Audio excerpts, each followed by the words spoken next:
Welcome to Q Automated. If you like my videos, then please subscribe my channel and click on bell icon for notifications.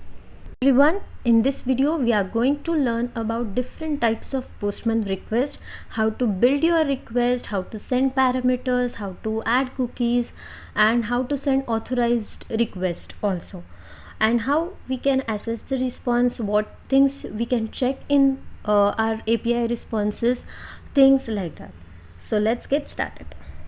First we will start with different types of requests which are commonly used, that is get, post, patch, and you can try more like delete options, and all these things are available in Postman examples from which I have taken into my collection, so you can try it out. So let's see a simple get request, but for this get request we need some query parameters to pass. Okay, so we can add these parameters here, and we can if you copy and paste this complete request here, the parameters will get added automatically in Postman. So when you are sending some request, sometimes Postman also add headers itself, so it is adding these headers by default. You can see what headers are added to your request. See, agent, accept, things like that. So apart from that, if you want to rewrite these headers, you can do it from here. You can add your own header, content type, content length, encoding, things like that. So headers also you can configure yourself, or you can have whatever it's added by the Postman. Okay, so when you are sending a get request, you don't have a body, so for body part we will send a post request and check. So first let us send this request and check. See, we are getting this output here.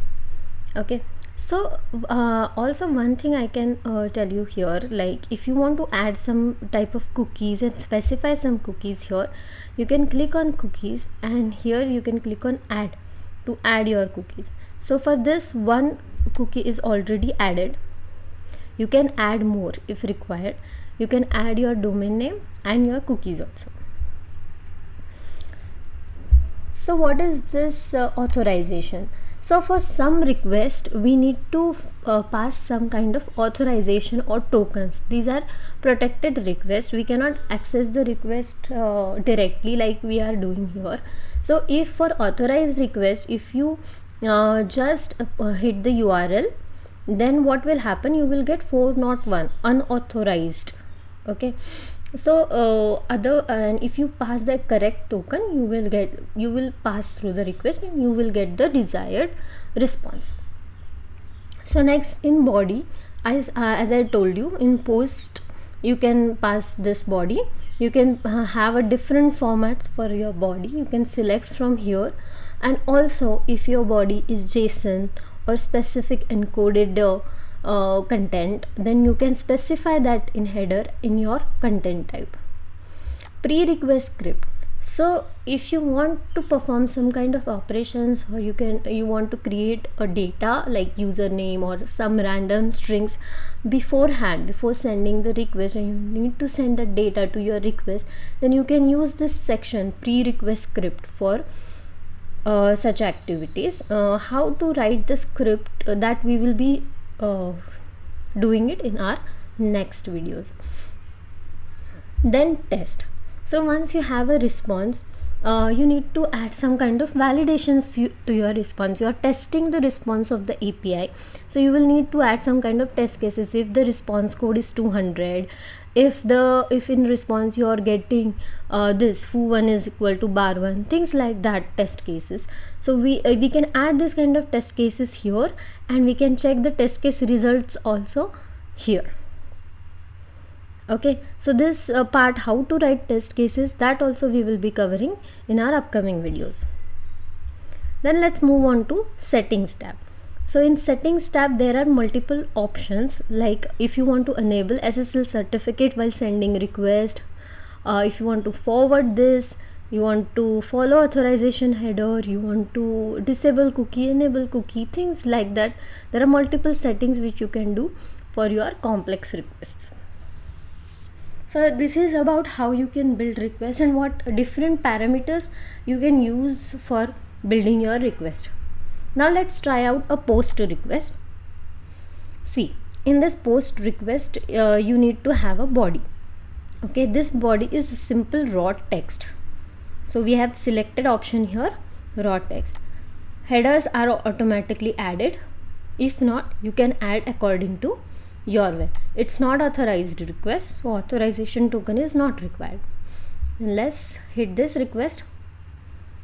Okay, and we are getting the response. So post is used to save your data to server. Get is used to retrieve the data from the server, and patch is used to update a record in the server.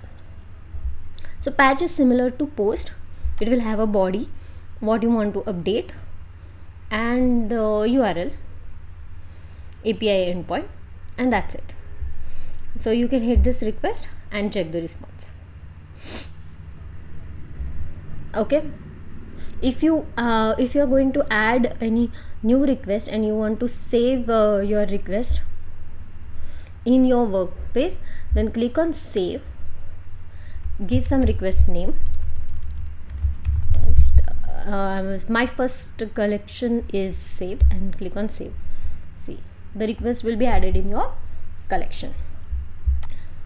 Okay, now let us learn more about the response part here first. Okay, so in the response, there you can check the body, you can check cookies. So cookies are added here. Then what is the session, what is the domain of the cookie and value of the cookies. You can check headers which are passed during your request. You can check the test result if tests are added. Plus for visualization also you have different options: pretty, raw, preview, visualize. Okay, so these are different options added here. You can also save your response if you want to save particular response and track if the responses are changing over time. You can save the response as an example or as to a file. So see, if I am saving this as an example, it will get saved below this request.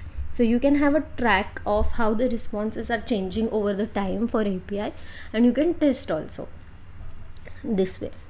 Response status code, you will get it here. Plus for network settings, if you want to send the network related details of response, you can check here.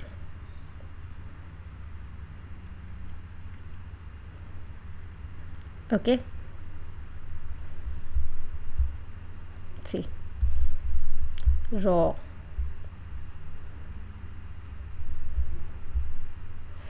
response time, you can check what time it has took for for your response to get finished. Then the data, response size, response, that also you can check here.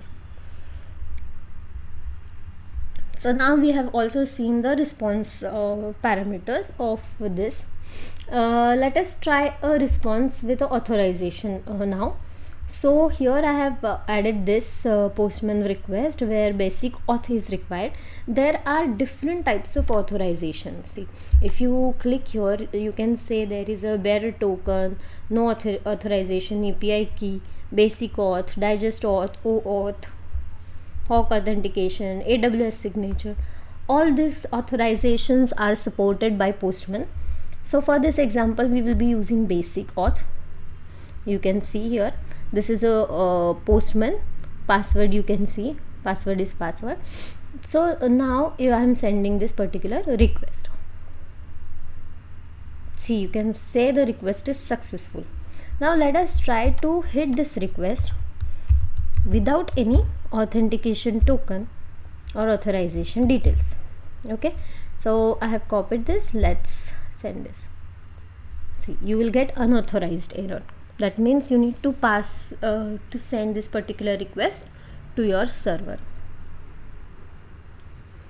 Okay, so this is about building different requests, analyzing your responses, So do practice these things on your own, create your first collection, try different types of requests. You can just try request response samplers, sample for test, you can get it online, or you can use Postman samples, which I am using here. So try these things, and let me know if you face any doubt in the comment section below. Thank you.